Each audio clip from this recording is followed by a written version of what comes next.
പവിത്രത്തിന്റെ ഒരു അപ്കമിങ് എപ്പിസോഡിലേക്ക് എല്ലാവർക്കും സ്വാഗതം. അങ്ങനെ ഒത്തിരി വർഷങ്ങൾക്ക് ശേഷം വിക്രം അച്ഛന് ബലിയിടാനായി തൻ്റെ വീട്ടിലേക്ക് വരുന്നു. വിക്രമിനെ കണ്ടതും കമലാമ്മ വളരെ വിഷമത്തോടു കൂടി ഓടി വന്ന് വിക്രമിനെ കെട്ടിപ്പിടിക്കുന്നു.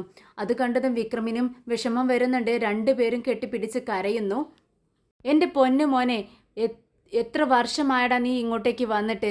അവസാനമായി നിന്റെ അച്ഛനെ കാണാനുള്ള ഒരു അവസരം പോലും നിനക്കുണ്ടായില്ലല്ലോ. മരിക്കുവോളം നിന്റെ അച്ഛൻ നിന്നെക്കുറിച്ച് ഓർത്ത് ഉരുകിയാണ് മരിച്ചത്. അവസാനമായി നിന്നെ കാണണമെന്നൊരാഗ്രഹമുണ്ടായിരുന്നു, അതും നടന്നില്ല. എന്തായാലും നിന്റെ അച്ഛൻ നിന്നെ ഒരുപാട് വെറുത്തിരുന്നു എന്നാണ് നീ വിശ്വസിക്കുന്നത്. പക്ഷേ നിന്നെ ഒരുപാട് സ്നേഹിച്ചിരുന്നു. നിന്റെ അച്ഛനെ മനസ്സിലാക്കാൻ നിനക്ക് കഴിഞ്ഞില്ല വിക്രം എന്ന് പറഞ്ഞുകൊണ്ടാണ് കമലാമ്മ കരയുന്നത്. അമ്മ എന്താണ് ചെയ്യുന്നത്? അവനെ ഇങ്ങോട്ട് വിളിച്ചു വരുത്തിയത് ഇങ്ങനെ കരയാൻ വേണ്ടിയാണോ? വിക്രം, നീ ഇവിടെ വന്നിരിക്കെ, അച്ഛന് വേണ്ട ചടങ്ങുകളെല്ലാം ചെയ്യണം എന്ന് പറയുന്നുണ്ട് വിശ്വ. പൂജാരിയുടെ അടുത്ത് വന്ന് വിക്രം ഇരിക്കുന്നുണ്ട്. ഇനി പൂജ തുടങ്ങാലോ എന്ന് വിക്രം പറയുന്നുണ്ട്. എന്നാൽ പൂജാരി ചോദിക്കുന്നുണ്ട്, നിങ്ങളും നിങ്ങളുടെ വൈഫും ഒരുമിച്ച് ചേർന്നാണ് ഈ കർമ്മം ചെയ്യേണ്ടത്. ആ സ്ത്രീ അവർ എത്തിയോ എന്ന് ചോദിക്കുകയാണ്. ഇത് കേട്ടതും ശ്രീജ പറയുന്നുണ്ട്, ഇല്ല, കുറച്ച് സമയം വെയിറ്റ് ചെയ്യണം, എന്തായാലും വേദ വരും എന്ന് പറയുന്നു. ഇത് കേട്ടതും വിക്രമിന് ഒത്തിരി ദേഷ്യം വരുവാണ്. വിക്രം പറയുന്നുണ്ട്, ദേ എന്താ ശ്രീജേച്ചി ഈ പറയുന്നത്? അവൾ വരുമെന്നോ? ഒരിക്കലും വരില്ല. നിങ്ങൾക്ക് അവളുടെ വാശിയെക്കുറിച്ച് അറിയാവുന്നതല്ലേ. ഈ വീടുമായി ഒരു കുടുംബവുമായി ഒരു ബന്ധവും വേണ്ട എന്ന് പറഞ്ഞിരിക്കുന്നതാണ് അവളുടെ സ്വഭാവം. എന്നിട്ട് അവൾ വീണ്ടും ഇവിടെ വരുമെന്ന് നിങ്ങൾ വിശ്വസിക്കുന്നോ? നിങ്ങൾ വിഡ്ഢികളാണ്. ഒരിക്കലും അവൾ ഇവിടെ വരുമെന്ന് നിങ്ങൾ വിചാരിക്കേണ്ട. എൻ്റെ അച്ഛന് ചെയ്യാനുള്ള കർമ്മങ്ങളെല്ലാം ഞാൻ തനിച്ച് ചെയ്തു കൊള്ളാം എന്ന് വിക്രം പറയുന്നുണ്ട്. പക്ഷേ ശ്രീജ വീണ്ടും വിക്രമിനെ പറഞ്ഞ് മനസ്സിലാക്കുന്നുണ്ട്, വിക്രം പറ്റത്തില്ല, ഇത് നിങ്ങൾ രണ്ടുപേരും ഒരുമിച്ച് ചേർന്ന് അച്ഛന് വേണ്ടി ചെയ്യേണ്ട കർമ്മമാണ്. അതുകൊണ്ട് നീ തനിച്ച് ചെയ്താൽ ശരിയാവില്ല. അവൾ എനിക്ക് ഇങ്ങോട്ട് വരാമെന്ന് വാക്ക് തന്നിട്ടുണ്ട്.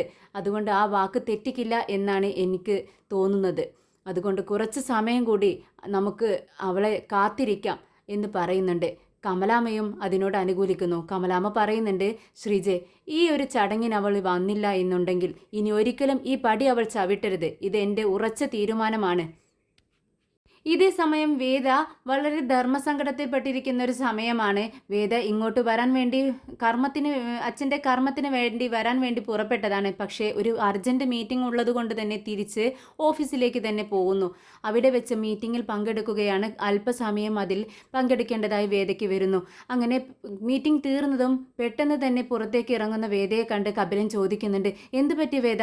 കുറച്ച് അർജൻറ്റ് ഉള്ളതുപോലെ തോന്നുന്നല്ലോ. ഉടനെ വേദ പറയുന്നുണ്ട്, അത് ഒരു പേഴ്സണലായിട്ട് കാര്യമുണ്ട്. ഞാൻ പെട്ടെന്ന് തന്നെ പുറത്തേക്ക് പോവേണ്ടതുണ്ട്. വണ്ടി എടുക്കാൻ പറ എന്ന് പറയുന്നുണ്ട്. അങ്ങനെ വീടിരിക്കുന്ന സ്ഥലത്തിൻ്റെ പേര് പറഞ്ഞതും ഡ്രൈവർ പറയുന്നുണ്ട്, മാഡം അങ്ങോട്ട് എത്തുമ്പോഴേക്കും പെട്ടെന്ന് 1 മണിക്കൂറെങ്കിലും എടുക്കും മാഡം, പെട്ടെന്ന് എത്താൻ പറ്റത്തില്ല എന്ന് പറയുന്നുണ്ട്. എന്നാൽ ഇത് കേട്ടതും വേദ ആകെ വിഷമത്തോടെ നിൽക്കുന്നുണ്ട്. അത് കണ്ടതും കപിലൻ പറയുന്നുണ്ട്, വേദ നിനക്ക് പെട്ടെന്ന് അങ്ങോട്ട് എത്തണമെന്നല്ലേ പറഞ്ഞത്? എന്നാൽ ഒരു വണ്ടി ഏർപ്പാടാക്കാം, ഒരു വനിതാ പോലീസിനെയും, നീ പിറകിലിരുന്നാൽ മതി എന്ന് പറയുന്നു. ഉടനെ തന്നെ വേദ പറയുന്നുണ്ട്, അങ്ങനെയാണെങ്കിൽ വണ്ടി വേഗം കൊണ്ടുവരാൻ പറയൂ. വനിതാ പോലീസിൻ്റെ ആവശ്യമില്ല, ഞാൻ ഡ്രൈവ് ചെയ്യും, എനിക്ക് ലൈസൻസ് ഉണ്ട്, ഞാൻ തന്നെ വണ്ടി ഓടിച്ച് പോയിക്കൊള്ളാം എന്ന് പറയുന്നുണ്ട്. പക്ഷേ കപിലൻ സമ്മതിക്കുന്നില്ല. വേദ, നീ ഇപ്പോൾ ഒരു കളക്ടറാണ്, പഴയതുപോലെയല്ല, തനിച്ചു പോകാൻ പറ്റത്തില്ല. നിനക്കെന്തെങ്കിലും സംഭവിച്ചാൽ എന്നോടാണ് ചോദ്യം വരുന്നത്. അതുകൊണ്ട് നിന്റെ ഒപ്പം നിനക്ക് ആൾ വേണ്ടെങ്കിലും നിന്റെ പിറകെ ഒരാളെ ഞാൻ പറഞ്ഞയക്കട്ടെ എന്ന് ചോദിക്കുന്നു. ഉടനെ വേദ പറയുന്നുണ്ട്, വേണ്ട കപിലൻ, ഞാനല്ലേ പറയുന്നത്, എന്നെ സൂക്ഷിക്കാൻ എനിക്കറിയാം, എനിക്കൊരു കുഴപ്പവും ഉണ്ടാവത്തില്ല. പിന്നെ എൻ്റെ പേഴ്സണൽ ആവശ്യത്തിനായി ഞാൻ പോകുന്നതാണ്. അതുകൊണ്ട് എൻ്റെ പിറകെ ആരെയും തന്നെ നീ പറഞ്ഞയക്കരുത്, എനിക്കത് ഇഷ്ടമല്ല എന്ന് കപിലനോട് ഒരു തവണ കൂടി പറഞ്ഞിട്ടാണ് സ്കൂട്ടി എടുത്തുകൊണ്ട് വേദ അവിടെ നിന്നും പോകുന്നത്. പെട്ടെന്ന് തന്നെ ഡ്രൈവ് ചെയ്തുകൊണ്ട് അങ്ങോട്ടേക്ക് പോവുകയാണ്.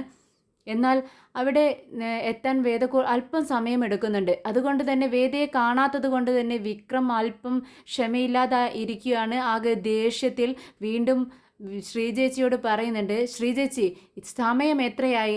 അവൾ വരില്ലെന്ന് ഞാൻ നിങ്ങളോട് പറഞ്ഞതല്ലേ. ഞാൻ തന്നെ എൻ്റെ അച്ഛന് വേണ്ടി കർമ്മങ്ങൾ ചെയ്തു കൊള്ളാം, എന്തിനാ അവളെ കാത്തിരിക്കുന്നത്? അവൾക്ക് ഈ വീടിനോട് ഒരു താല്പര്യവുമില്ല. അങ്ങനത്തെ അവളെ കൊണ്ട് ഈ കർമ്മം ചെയ്യിക്കേണ്ട വല്ല ആവശ്യവുമുണ്ടോ? എൻ്റെ അച്ഛന് വേണ്ടി പൂർണ്ണ മനസ്സോടുകൂടി ഞാൻ തന്നെ ഈ കർമ്മം നിർവഹിച്ചോളാം എന്ന് വീണ്ടും വിക്രം പറയുമ്പോൾ ആരും തന്നെ അത് സമ്മതിക്കുന്നില്ല. കുറച്ച് സമയം കൂടി നീ വെയിറ്റ് ചെയ്യ് വിക്രം, അവൾ വരും, എനിക്കുറപ്പുണ്ടെന്ന് ശ്രീജ വീണ്ടും പറയുന്നുണ്ട്.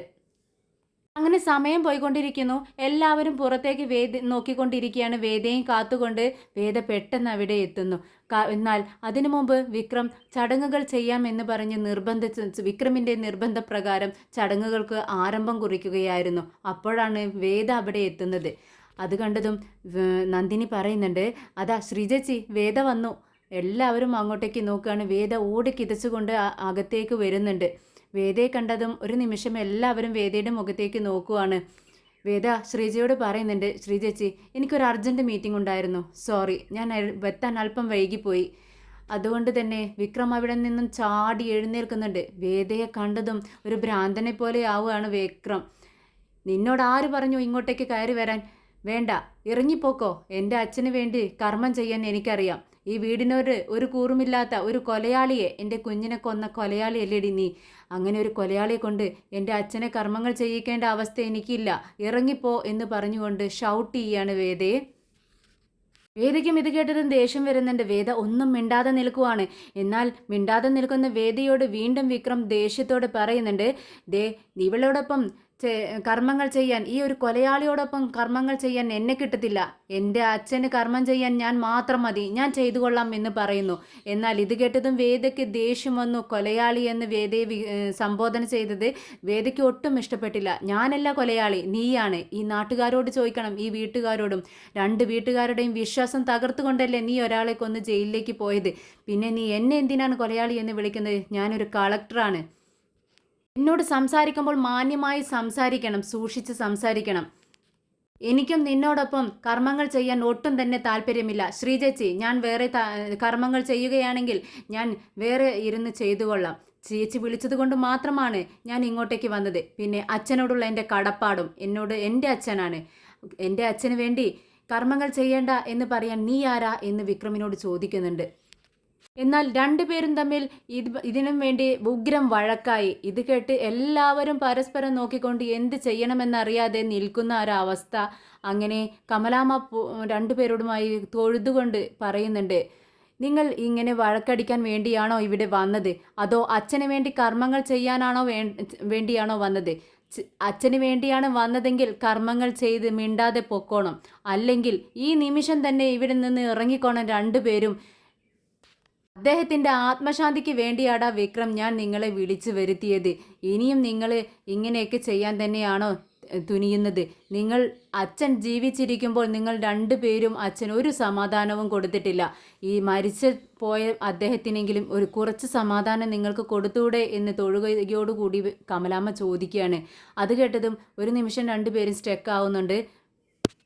പക്ഷെ രണ്ടുപേരും ഒരുമിച്ചിരുന്ന് കർമ്മങ്ങൾ ചെയ്യുക എന്ന് രണ്ടുപേർക്കും ചിന്തിക്കാൻ പോലും കഴിയാത്തൊരു കാര്യമായതുകൊണ്ട് തന്നെ വിക്രമിന് വീണ്ടും ദേഷ്യം വരികയാണ്. വിക്രം വീണ്ടും ശാഠ്യം പിടിക്കുന്നു, ഞാൻ തനിയെ കർമ്മങ്ങൾ ചെയ്തു കൊള്ളാമെന്ന്. പക്ഷേ വിശ്വത്തിന് ദേഷ്യം വന്നു വിക്രമിൻ്റെ ഈ വാക്കുകൾ കേട്ട്. വിക്രം, നീ ഇവിടെ എന്തിനു വേണ്ടിയാണ് വന്നത്? അച്ഛൻ്റെ കർമ്മങ്ങൾ ചെയ്യാനാണോ നീ വന്നത്? എങ്കിൽ ആ കർമ്മങ്ങൾ മിണ്ടാതിരുന്ന് നീ ചെയ്തോളണം. നിങ്ങൾക്ക് വഴക്കടിക്കാൻ ഇതൊരു പൊതുവഴിയല്ല, ഒരു ചടങ്ങിന് വേണ്ടിയാണ് വന്നിരിക്കുന്നത്. എല്ലാവരും നിങ്ങളെ ശ്രദ്ധിക്കുന്നത് കണ്ടില്ലേ? വഴക്കടിക്കണമെങ്കിൽ പുറത്തിറങ്ങി വഴക്കടിച്ചോളണം. എന്താണ് തീരുമാനം നിങ്ങളുടെ? പെട്ടെന്ന് പറഞ്ഞേക്കണമെന്ന് രണ്ടുപേരോടായി വിശ്വേട്ടൻ ചോദിക്കുന്നുണ്ട്. ഇത് കേട്ടതും നമ്മുടെ വേദ പറയുന്നുണ്ട്, ഞാൻ അച്ഛന് വേണ്ടി സ്വമനസ്സാലെ പൂർണ്ണ താല്പര്യത്തോടു കൂടിയാണ് അച്ഛന് കർമ്മങ്ങൾ ചെയ്യാൻ വേണ്ടി ഇവിടെ വന്നത്. അതിന് ഞാൻ തയ്യാറാണെന്ന് വേദ പറയുന്നു.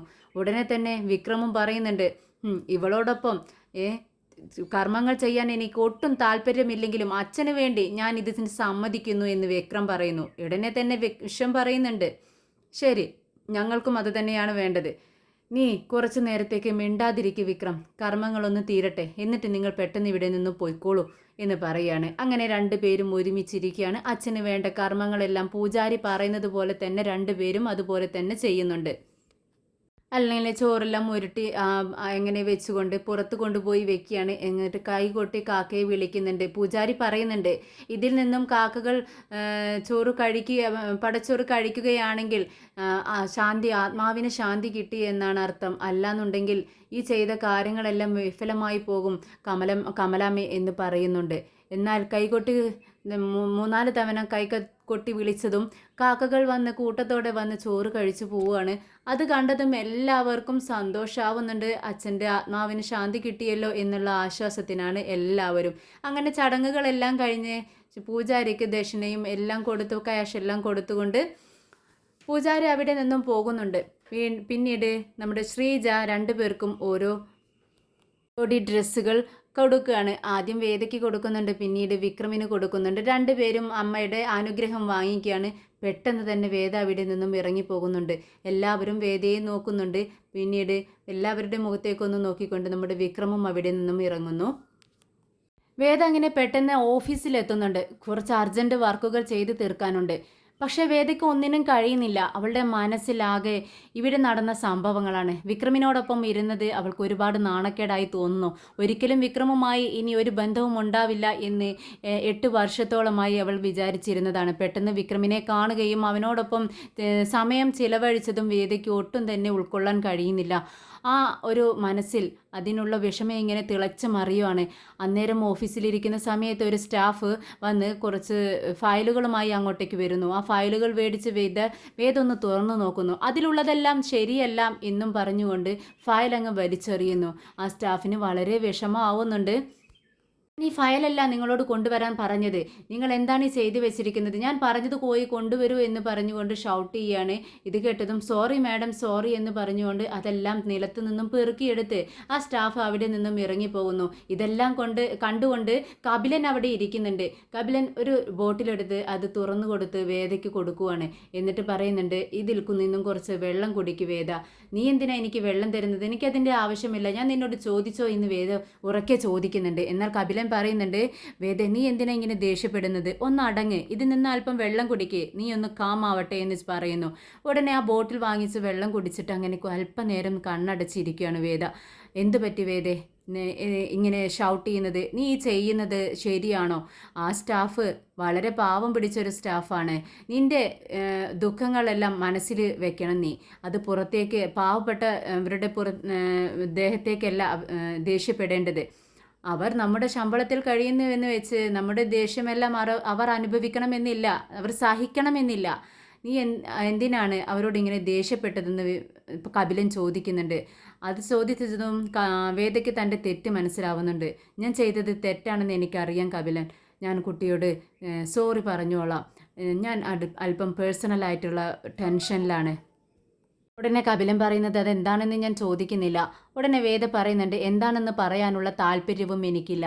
വീണ്ടും ആ പെൺകുട്ടിയെ സ്റ്റാഫിനെ ഇങ്ങോട്ട് വിളിച്ചു വരുത്തി വേദ സോറി പറയുകയാണ്. ആ സോറി പറയുന്നത് കേട്ട് ആ കുട്ടി പറയുന്നുണ്ട്, സോറി എന്ന് മാഡം ആദ്യമായി ഒരു കളക്ടർ ഞങ്ങളോട് പറയുന്നത്.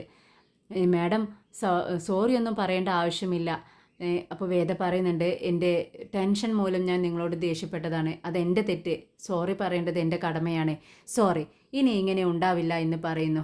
അങ്ങനെ ആ കുട്ടി അവിടെ നിന്നും വളരെ സന്തോഷത്തോടെ പുറത്തേക്ക് പോവുകയാണ്.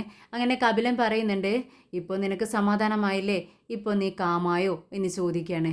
ആ കുറച്ച് പ്രശ്നമില്ല കപിലൻ, ഇനി നീ പൊക്കോ എന്ന് പറയുന്നുണ്ട്. അപ്പോഴേക്കും വേദയെ കാണാനായി ആരോ വന്നിട്ടുണ്ടെന്ന് വന്ന് പറയുന്നു. അവരോട് വരാൻ പറയൂ എന്ന് വേദ പറയുന്നുണ്ട്. അകത്തേക്ക് വന്നയാളെ കണ്ട് വേദയ്ക്ക് വീണ്ടും ദേഷ്യം വരുന്നുണ്ട്. അകത്തേക്ക് ശ്രീജയാണ് കയറി വരുന്നത്. ശ്രീജയെ കണ്ടതും വേദ ചോദിക്കുന്നുണ്ട്, അല്ല എന്തിനാ ശ്രീജച്ചി നിങ്ങൾ എൻ്റെ പിറകെ ഇങ്ങനെ വരുന്നത്? നിങ്ങൾ പറഞ്ഞതുകൊണ്ടാണ് ഞാൻ ആ ചടങ്ങിനായി, അച്ഛൻ്റെ ചടങ്ങിനായി അങ്ങോട്ടേക്ക് വന്നത്. അത് തന്നെ എനിക്ക് നിവൃത്തിയില്ലാത്തത് കൊണ്ടാണ് ഞാൻ അങ്ങോട്ട് വന്നത്. ഒരു കുടുംബവുമായി, എൻ്റെ കുടുംബവുമായോ അവിടുത്തെ കുടുംബവുമായോ ഒരു ബന്ധവും വേണ്ട എന്ന് പറഞ്ഞിരിക്കുന്ന ആളാണ് ഞാൻ. വീണ്ടും വീണ്ടും എന്നെ ഇതിലേക്ക് എന്തിനു വേണ്ടിയാണ് നിങ്ങളിങ്ങനെ വലിച്ചിഴക്കുന്നത് എന്ന് ചോദിക്കുകയാണ് വേദ. ഇല്ല വേദേ, ഞാൻ നിന്നെ ബുദ്ധിമുട്ടിക്കാനായോ അല്ലെങ്കിൽ എന്തെങ്കിലും ആവശ്യപ്പെടാനായോ വന്നതല്ല, നിന്നോട് താങ്ക്സ് പറയാൻ വേണ്ടി വന്നതാ. നിന്റെ തിരക്കുകളെല്ലാം മാറ്റിവെച്ച് എന്നാലും അച്ഛൻ്റെ ചടങ്ങ് ചെയ്യാൻ വേണ്ടി അച്ഛനോടുള്ള സ്നേഹം കൊണ്ട് നീ വന്നല്ലോ. ഈ കർമ്മം ചെയ്യാൻ നീ വന്നില്ലായിരുന്നു എങ്കിൽ അമ്മ ഒരുപാട് വിഷമിച്ചേനെ. അച്ഛൻ്റെ ആത്മാവിനും ശാന്തി കിട്ടി. നീ കണ്ടില്ലേ അച്ഛൻ്റെ ബലിച്ചോറ് കാക്കകൾ കഴിച്ചത്? നീ കണ്ടില്ലേ? ഒരുപാട് വർഷങ്ങളായി ആ ചോറ് കഴിക്കാതിരിക്കുകയായിരുന്നു കാക്കകൾ. അതുകൊണ്ട് തന്നെ അമ്മയ്ക്ക് ഒരുപാട് വിഷമം ഉണ്ടായിരുന്നു, ആത്മശാന്തി അച്ഛന് ലഭിച്ചിട്ടില്ല എന്ന് കരുതിക്കൊണ്ട്. അങ്ങനെ ഇത്തവണ അത് നടന്നല്ലോ, അതുകൊണ്ട് അതിനൊരു താങ്ക്സ് പറയാൻ വേണ്ടി, നന്ദി പറയാൻ വേണ്ടിയാണ് ഞാൻ വന്നത് എന്ന് പറയുകയാണ്.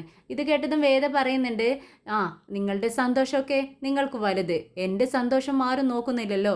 എന്തായാലും താങ്ക്സ് പറഞ്ഞല്ലോ, ഇനി ചേച്ചി പോക്കോളൂ, എനിക്ക് ഒരുപാട് കാര്യങ്ങൾ ചെയ്തു തീർക്കാനുണ്ട്, ഞാൻ കുറച്ച് തിരക്കിലാണെന്ന് വേദ പറയുന്നു. ഇത് കേട്ടതും ശ്രീജ പറയുന്നുണ്ട്, ശരി, നീ നിന്റെ വർക്കുകളെല്ലാം ചെയ്യേ, ഞാൻ പോട്ടെ എന്ന് പറഞ്ഞ് യാത്ര പറഞ്ഞ് പുറത്തേക്ക് ഇറങ്ങുന്നതിന് മുൻപ് ഒന്നുകൂടി വേദയെ തിരിഞ്ഞു നോക്കുകയാണ് ശ്രീജ. എന്നിട്ട് മനസ്സിൽ ചിന്തിക്കുന്നുണ്ട്, വേദേ, നിന്നെയും വിക്രമും നീയും ഇന്ന് അച്ഛന് വേണ്ടി ഒരുമിച്ച് ബലിയർപ്പിച്ചു. അത് നിങ്ങളുടെ ഒരു തുടക്കമായി ഞാൻ കരുതുന്നു. അച്ഛൻ വീണ്ടും നിങ്ങളെ ഒരുമിപ്പിക്കും എന്നാണ് ഞാൻ ചിന്തിക്കുന്നത്, ഞാൻ വിശ്വസിക്കുന്നത് എന്ന് മനസ്സിൽ കരുതിക്കൊണ്ട് ശ്രീജ പുറത്തേക്ക് പോകുന്നു.